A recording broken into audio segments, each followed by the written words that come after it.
Monroe County residents are cleaning up after last Friday's devastating storm that spawned a number of tornadoes throughout the Midwest. One EF2 tornado was on the ground for 35 miles, stretching from the west side of Bloomington to Brown County State Park. Pat Bean has this report.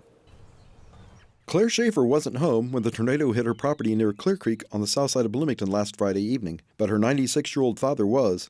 He lives in an apartment building on the property. One of the calls we got said that Dad had fallen and that there was lots of severe damage at our property and that we needed to come home right away. The tornado destroyed her 2 barns, ripped the front porch off her house, and shattered windows. It also damaged her father's apartment. He had a terrible eye injury above his eye and some abrasions on his hands that are bothering him quite a bit, but he's recuperating well. While there were no fatalities in Monroe County, a Duggar woman, Allison McCammon, was killed and 3 of her children injured when a tree fell on their car after a tornado touched down near Linton. Her 9-year-old son, Tegan, remains sedated in the hospital with head injuries. He's facing multiple surgeries. A family friend has set up a GoFundMe account that has raised more than $26,000 for the family.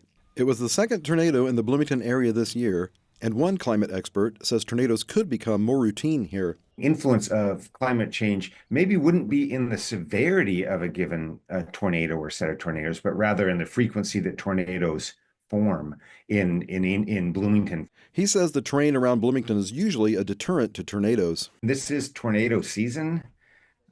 It's just Indiana doesn't necessarily see a lot of these, and particularly in Bloomington or kind of the hilly areas of southern Indiana, they're not particularly common, although they're not, they do occur.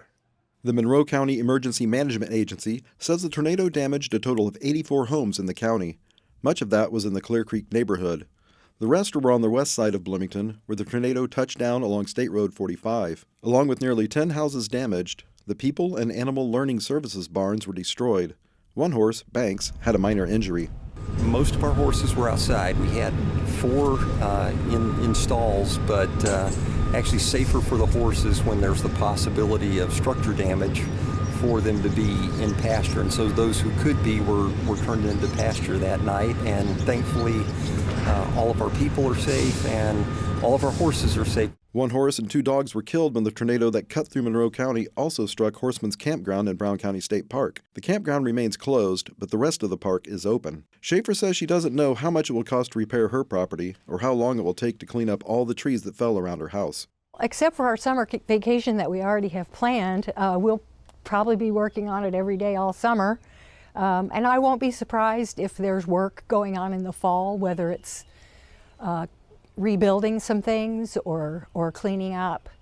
With WTIU team coverage for Indiana News Desk, I'm Pat Bean. Monroe County has placed dumpsters at 3 sites for residents to take debris from the tornado to over the next 2 weeks. They're at Elrin and Harmony Road, at Jackson Creek Drive and Sandpiper Drive, and at Lighthouse Christian Academy. Residents can also take storm-damaged trees and vegetation debris to the Monroe County Emergency Management Site on North Fish Road.